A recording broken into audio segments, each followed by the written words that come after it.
സർവമായ എന്ന സിനിമയിലെ ഏറ്റവും ട്രെൻഡിങ് ആയിട്ടുള്ള ഒരു പെൺകുട്ടിയായിരുന്നു ഡെലൂലു അല്ലെങ്കിൽ റിയ ഷിബു. ആ ഒരു ഒറ്റ സിനിമ കൊണ്ട് തന്നെ മിക്ക മലയാളികളുടെ മനസ്സിൽ ഇടം പിടിച്ച ഒരു വ്യക്തിയാണ് റിയ ഷിബു. സ്ഥിരം കാണുന്ന അഭിനയ പ്രകടനത്തിൽ നിന്നും വ്യത്യസ്തമായിട്ടുള്ളൊരു പ്രകടനമായിരുന്നു ഈ കുട്ടിയുടെ അല്ലേ. വളരെ ഒഴുക്കോട് കൂടി വളരെ സിമ്പിളായിട്ട് അഭിനയിക്കുന്ന ഒരു വ്യക്തി. അപ്പോൾ അതേ രീതിയിൽ പെരുമാറുന്ന ഒരുപാട് പെൺകുട്ടികൾ നമ്മുടെ ഇടയിലും ഉണ്ട്. റിയ ഷിബുവിൻ്റെ യഥാർത്ഥ സ്വഭാവം ഇങ്ങനെയാണോ എന്ന് നമുക്കൊന്ന് നോക്കാം. അത് നമുക്ക് അവരുടെ ബോഡി ലാംഗ്വേജും അവരുടെ സംസാരവും അവരുടെ ഒരു ഗെറ്റപ്പൊക്കെ കണ്ടിട്ടാണ് നമ്മളത് പ്രഡിക്റ്റ് ചെയ്യുന്നത്. അപ്പോൾ ഇങ്ങനെ ചെയ്യേണ്ടതിൻ്റെ ആവശ്യകത എന്താണെന്ന് ചോദിച്ചാൽ, ക്യാരക്ടർ റീഡിങ് ചെയ്യുന്നത് അല്ലെങ്കിൽ അത് ശീലിക്കുന്നത് വളരെ നല്ലതാണ്. അതിന് നമുക്ക് ഇങ്ങനത്തെ ഫേമസ് ആയിട്ടുള്ള വ്യക്തികളെയാണ് ആദ്യം ഉപയോഗിക്കേണ്ടത്. അങ്ങനെ ചെയ്തു വരുമ്പോൾ നമ്മളോട് ഇടപെടുന്ന ആളുകളെ നമുക്ക് പെട്ടെന്ന് മനസ്സിലാക്കാൻ കഴിയും. പല രീതിയിലുള്ള ചതിക്കുഴികളിലൊക്കെ പെൺകുട്ടികളും അതുപോലെ ആൺകുട്ടികളും വീഴുന്ന സമയമാണ്. അപ്പോൾ നമ്മളെ ഒരാൾ പരിചയപ്പെടുമ്പോൾ അയാൾ എങ്ങനത്തെ ആളാണ്, അല്ലെങ്കിൽ നമുക്ക് ചുറ്റുമുള്ള ആളുകൾ എങ്ങനെയുള്ള ആളുകളാണ്, ജെനുവിനാണോ, അവരുടെ യഥാർത്ഥ സ്വഭാവം എന്താണ് എന്നൊക്കെ ഒരാൾ നമുക്ക് പറഞ്ഞു തരുന്നതിലും നല്ലത് നമുക്ക് അവരുടെ രീതികൾ വെച്ചിട്ട് മനസ്സിലാക്കാൻ കഴിയും. അപ്പോൾ ഇങ്ങനത്തെ കാര്യങ്ങൾ ചെയ്തു തുടങ്ങുമ്പോൾ യഥാർത്ഥ ജീവിതത്തിൽ നമുക്കത് പെട്ടെന്ന് പഠിച്ചെടുക്കാൻ കഴിയും. അപ്പോൾ ഇന്ന് ഈ കുട്ടിയുടെ ഒറിജിനൽ ക്യാരക്ടർ റീഡിങ്ങിനെ കുറിച്ചിട്ടാണ് പറയുന്നത്.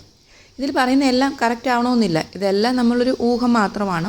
പക്ഷേ ഒരു 99% കറക്റ്റ് ആയിരിക്കുകയും ചെയ്യും, 1% തെറ്റായിരിക്കും. റിയ ഷിബുവിൻ്റെ ബോഡി ലാംഗ്വേജ് വെച്ചിട്ടുള്ള കാര്യങ്ങളാണ് ആദ്യം പറയുന്നത്. കുട്ടിയുടെ ഹെയർ ശ്രദ്ധിച്ചു കഴിഞ്ഞാൽ ഫുള്ളൊരു മെസ്സി ഹെയർ ആണല്ലേ. പ്രത്യേകിച്ച് അലങ്കാരങ്ങളൊന്നുമില്ല, പക്ഷേ നല്ല ഫ്ലോ ആയിട്ട് നല്ല ഭംഗിയിൽ കിടക്കുന്ന മുടിയാണ്. അതിൻ്റെ അർത്ഥം മുടിക്ക് വേണ്ടിയിട്ട് ഒരുപാട് സമയമൊന്നും ചിലവഴിച്ച് കളയാറില്ല, അതായത് സമയം വേസ്റ്റ് ആക്കാറില്ല. ജസ്റ്റ് ഒരു ബേസിക് കെയർ കൊടുത്ത് മുടി എല്ലാ മാസവും ഒരേ രീതിയിൽ വെട്ടിയിടുന്നു. ആ ഹെയറിനെ ഓരോ ഡ്രസ്സ് അനുസരിച്ച് ജസ്റ്റ് ഒന്ന് അറേഞ്ച് ചെയ്ത് വിടുന്നു. അപൂർവമായിട്ടൊരു ക്ലിപ്പ് യൂസ് ചെയ്യുന്നു, അല്ലാത്ത സമയത്ത് അയച്ചു. അതായത് ആവശ്യമില്ലാത്ത കാര്യങ്ങൾ, അതായത് മുടിയുടെ കാര്യത്തിലല്ല, മുടിയുടെ കെയർ നമുക്ക് ആവശ്യമാണ് എങ്കിൽ തന്നെയും മറ്റുള്ള അനാവശ്യ കാര്യങ്ങൾക്ക് വേണ്ടിയിട്ട് വെറുതെ സമയം ചിലവഴിക്കുന്ന ആളല്ല, പരമാവധി സമയം ഉപയോഗിക്കുന്ന ആളാണ്. റിയ ഷിബുവിൻ്റെ ഫേസ് ശ്രദ്ധിച്ചാൽ മനസ്സിലാവും, അധികം മേക്കപ്പ് ഇല്ല, അല്ലെങ്കിൽ മിനിമൽ ലുക്കിലാണ് എപ്പോഴും കുട്ടി പ്രത്യക്ഷപ്പെടുന്നത്. സാധാരണഗതിയിൽ പബ്ലിക്കിന് മുമ്പിൽ വരുമ്പോൾ അത്യാവശ്യം നല്ലപോലെ മേക്കപ്പ് ചെയ്തിട്ടാണ് പല സെലിബ്രിറ്റീസും വരുന്നത്. പക്ഷേ ഈ കുട്ടി അങ്ങനെയല്ല, മിനിമലായിട്ട് ലുക്കിലാണ് വരുന്നത്. അപ്പോൾ അതിനർത്ഥം ഈ കുട്ടിക്ക് സ്വന്തം കാര്യത്തിൽ അല്ലെങ്കിൽ സ്വന്തം സൗന്ദര്യത്തിലൊക്കെ നല്ല കോൺഫിഡൻസ് ഉള്ള കുട്ടിയാണ്. യാതൊരുവിധ കോംപ്ലക്സും ഇല്ലാതെ ഒറിജിനലായിട്ടുള്ള കാര്യങ്ങൾ അതേ രീതിയിൽ മെയിൻറ്റെയിൻ ചെയ്തു പോകുന്നതും ഒരു നല്ല കോൺഫിഡൻസാണ്. പ്രത്യേകിച്ച് ഇത്രയും വലിയൊരു സെലിബ്രിറ്റിയൊക്കെ ആകുമ്പോൾ കുറച്ചും കൂടെയൊക്കെ മേക്കപ്പ് ആവാമായിരുന്നു, പക്ഷേ അതിൻ്റെ ആവശ്യമില്ല. എന്നെ എങ്ങനെയാണോ ആൾക്കാർ കാണുന്നത് ആ രീതിയിൽ കണ്ടാൽ മതി. ഓവറായിട്ട് അല്ലെങ്കിൽ എനിക്ക് ആർട്ടിഫിഷ്യലായിട്ടുള്ള കാര്യങ്ങൾ വേണ്ട, എന്നെ കാണാൻ അത്യാവശ്യം നല്ല ഭംഗിയുണ്ട് എന്ന നല്ലൊരു കോൺഫിഡൻസ് ഉള്ള വ്യക്തിയാണ് റിയ ഷിബു. ഒരു വീഡിയോയിൽ റിയ ഷിബു ചോക്ലേറ്റ് കഴിക്കുന്നതുണ്ട്. ആ ചോക്ലേറ്റ് കഴിച്ചുകൊണ്ടിരിക്കുമ്പോൾ അത് ഷൂട്ട് ചെയ്യാൻ വന്ന മാധ്യമപ്രവർത്തകർക്ക് നേരെ അതിങ്ങനെ ഷെയർ ചെയ്യാൻ വേണ്ടിയിട്ട് നീട്ടി കാണിക്കുന്നുണ്ട്. ആ ഒരു ലാംഗ്വേജ് ശ്രദ്ധിക്കണം. നമ്മളാണെങ്കിൽ സാധാരണ ജസ്റ്റ് ഇങ്ങനെ ഒന്ന് വേണോ എന്ന് ചോദിക്കത്തുള്ളൂ. പക്ഷേ ആ കുട്ടി ഓരോ ആൾക്കാരടുത്തും വേണോ എന്നുള്ള രീതിയിലനുസരിച്ചിട്ട് ആ കൈ മൂവ് ചെയ്യുന്നുണ്ട്. അതിൽ നിന്ന് മനസ്സിലാക്കാവുന്നത് വളരെ ഷെയറിങ് ചെയ്യാനുള്ള മനസ്സുള്ളൊരു കുട്ടിയാണ്. അത് വേണോ എന്ന് ഫോർമാലിറ്റിക്ക് ചോദിക്കുന്നതല്ല, ഓരോ ആൾക്കാരോടും ചോദിക്കുമ്പോൾ ആ കൈ ഒരു താളത്തിൽ അനങ്ങുന്നുണ്ട്. അതായത് ഓരോ വ്യക്തിക്കും വേണമെന്നത് ആത്മാർത്ഥമായിട്ട് ചോദിക്കുന്ന കുട്ടിയാണ്. ഇതിൽ നിന്ന് മനസ്സിലാക്കാൻ കഴിയുന്നത് മറ്റുള്ളവർക്ക് എന്തെങ്കിലുമൊക്കെ കൊടുക്കാൻ, അതായത് ഫുഡ് മാത്രമല്ല, എന്തെങ്കിലുമൊക്കെ സഹായങ്ങൾ ചെയ്യാൻ ആത്മാർത്ഥതയുള്ള അല്ലെങ്കിൽ വളരെ സിൻസിയറായിട്ട് ആഗ്രഹിക്കുന്ന ഒരു കുട്ടിയാണ്. അപ്പോൾ നമുക്ക് നല്ലൊരു ഫ്രണ്ടാക്കാൻ കഴിയുന്ന ഒരാളാണ് റിയ ഷിബു എന്ന് പറയുന്നത്. കാരണം ഏതൊരു ദുരവസ്ഥയിലും നമ്മളെ സഹായിക്കാൻ മനസ്സന്നതയുള്ള ഒരു കുട്ടിയാണ് റിയ ഷിബു. അടുത്തത് ശ്രദ്ധിക്കേണ്ടത്, എപ്പോഴും നല്ല ചിരിച്ച മുഖമാണല്ലേ, എപ്പോഴും പോസിറ്റീവായിട്ട് ചിന്തിക്കുന്ന ഒരു കുട്ടിയാണ്.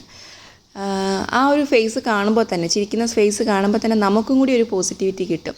അപ്പോൾ ഇവർക്കൊരു പ്രത്യേക ഓറയുണ്ട്. അത് സിനിമയിൽ അഭിനയിച്ചുകൊണ്ട് മാത്രമല്ല, ഇവർക്ക് ചുറ്റുമുള്ള ആളുകൾക്കും അത് മനസ്സിലാകും. ചില ആൾക്കാരെ കാണുമ്പോൾ നമുക്ക് നല്ല റിലാക്സേഷൻ തോന്നില്ലേ, അങ്ങനൊരു ടൈപ്പാണ് റിയ ഷിബു. ഈ കുട്ടിയുടെ കണ്ണുകൾ ശ്രദ്ധിച്ചിട്ടുണ്ടോ? ക്യൂരിയോസിറ്റി നിറഞ്ഞ കണ്ണുകളാണ്. അതായത് എപ്പോഴും എല്ലാ കാര്യങ്ങളെയും കൗതുകത്തോടെയും സന്തോഷത്തോടെയും, ആ കണ്ണുകൾ കണ്ടാൽ തന്നെ ആ സന്തോഷം നമുക്ക് കണ്ണിൽ നിന്ന് വായിച്ചെടുക്കാൻ കഴിയും.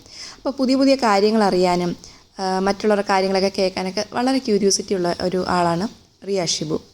പക്ഷേ ഇങ്ങനെയൊക്കെ ആണെങ്കിലും വളരെ സെൻസിറ്റീവായിട്ടുള്ള ആളാണ്. പെട്ടെന്ന് ദേഷ്യം വരില്ലെങ്കിലും ദേഷ്യം വന്നാൽ ഒരു ഒന്നൊന്നര ദേഷ്യം വരില്ലായിരിക്കും. അതേപോലെ പെട്ടെന്ന് കരച്ചിലും പെട്ടെന്ന് സന്തോഷമൊക്കെ വരുന്ന കുട്ടിയാണ്. എപ്പോഴും നല്ല ചിരിച്ചുകൊണ്ടുള്ള മുഖമാണെങ്കിലും അതിൻ്റെ ഉള്ളിൽ ചില സങ്കടങ്ങളൊക്കെ ഉണ്ടാകും. ചിലപ്പോൾ നമ്മളൊന്ന് പെട്ടെന്ന് വഴക്ക് പറഞ്ഞാൽ പോലും സങ്കടം വരുന്ന ഒരു കുട്ടിയാണ്. ടോട്ടലി ഉള്ള ഒരു ബോഡി ലാംഗ്വേജ് നോക്കുമ്പോൾ നല്ല ബോൾഡായിട്ടുള്ള കുട്ടിയാണ്. ഇപ്പോൾ ഒരു സ്ഥലത്ത് അതിപ്പോൾ ഒരു ബോംബെ വരെ തന്നെ പോകണം, ഓക്കെ, അതിന് അങ്ങനെയൊന്നും പേടിയില്ല, തന്നെ പോയി എല്ലാം ചെയ്തിട്ടൊക്കെ വരുന്നൊരു കുട്ടിയാണ്. ജീവിതത്തെ വളരെ സിമ്പിളായിട്ട് ആൻഡ് ഹാപ്പി ആയിട്ട് കാണാൻ ആഗ്രഹിക്കുന്ന കുട്ടിയാണ്. അതിന് വേണ്ടിയിട്ടുള്ള കാര്യങ്ങളെല്ലാം ചെയ്യുകയും ചെയ്യും. വളരെ ക്രിയേറ്റീവായിട്ടുള്ളൊരു വ്യക്തിയാണ് റിയ ഷിബു. ഇങ്ങനെയുള്ളവർക്ക് കൂടുതലും സിംഗിൾ ലൈഫ് ആണെങ്കിൽ ഇവർ ഭയങ്കര റൊമാൻറ്റിക് ആയിരിക്കും. ഫ്രണ്ട്സിനോടൊപ്പം കൂടുമ്പം ഒരുപാട് സംസാരിക്കുന്ന ആൾക്കാരാണെങ്കിലും സീരിയസ് ആയിട്ടുള്ള സിറ്റുവേഷനുകൾ അല്ലെങ്കിൽ മുതിർന്നവരെയൊക്കെ കാണുമ്പം ചിരിച്ചുകൊണ്ട് വളരെ കാമായിട്ട് നിൽക്കുന്ന ഒരു ക്യാരക്ടറായിരിക്കും. അധികം അച്ചടക്കമുള്ള ജീവിതമൊന്നും ആയിരിക്കില്ല. വരുന്നിടത്ത് വെച്ച് കാണാം എന്നുള്ള രീതിയിൽ, അല്ലെങ്കിൽ എല്ലാം പെർഫെക്റ്റായിട്ട് അടുക്കി പറക്കി അങ്ങനെ വെക്കുന്ന ടൈപ്പൊന്നും അല്ല.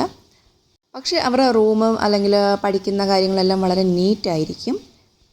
ധാരാളം ഫ്രണ്ട്സ് ഇവർക്കുണ്ടാവും. പക്ഷേ 1-2 പേര് മാത്രമേ ഇവർക്ക് ബെസ്റ്റ് ഫ്രണ്ടായിട്ട് കാണുകയുള്ളൂ. ഫാമിലി കഴിഞ്ഞിട്ട് ഇവർക്ക് മറ്റെന്തേ ഉള്ളൂ. അത്രയ്ക്ക് ഫാമിലിയായിട്ട് അറ്റാച്ച് ചെയ്തിട്ടുള്ള ആൾക്കാരായിരിക്കും. ഫാമിലിയിലെയും പൊന്നോമനകളായിരിക്കും ഇങ്ങനെയുള്ള ആളുകൾ. പഠിക്കാൻ നല്ല ബുദ്ധിയും കാര്യങ്ങളൊക്കെ ഉണ്ടെങ്കിലും അവരൊരു മീഡിയം ലെവലിലേ പഠിക്കത്തുള്ളൂ. ഒരുപാട് റാങ്ക് വാങ്ങിക്കണം അങ്ങനെയൊന്നും ആഗ്രഹമൊന്നുമില്ല. ജസ്റ്റ് പാസ്സായി അവർക്ക് അവരുടെ ലൈഫ് സെറ്റിൽ ചെയ്യാനുള്ള കാര്യങ്ങൾ മാത്രമേ അവർ നോക്കാറുള്ളൂ. ഇവരുടെ ഒരു ബോഡി ലാംഗ്വേജ് കാരണം ഇവർക്ക് എല്ലാ ഡ്രസ്സുകളും നന്നായിട്ട് ചേരുന്നതാണ്. ഏതൊരു സിറ്റുവേഷനും വളരെ സ്മൂത്തായിട്ട് ഹാൻഡിൽ ചെയ്യുന്ന വ്യക്തികളായിരിക്കും ഈ ഒരു ടൈപ്പ് ആൾക്കാർ. റിയ ഷിബു എന്ന് പറയുന്നത് നമ്മൾ ആ സിനിമയിൽ കാണുന്ന പോലെ മാത്രമല്ല, യഥാർത്ഥ ജീവിതത്തിലും ഏകദേശം അതേ രീതിയിലുള്ളൊരു സ്വഭാവമായിട്ടാണ് തോന്നിയിട്ടുള്ളത്. അടുത്ത വീഡിയോയിൽ ഏതാളുടെ ക്യാരക്ടർ റിവ്യൂ നടത്തണമെന്ന് കൂടി നിങ്ങളൊന്ന് കമൻറ്റ് ചെയ്യുക.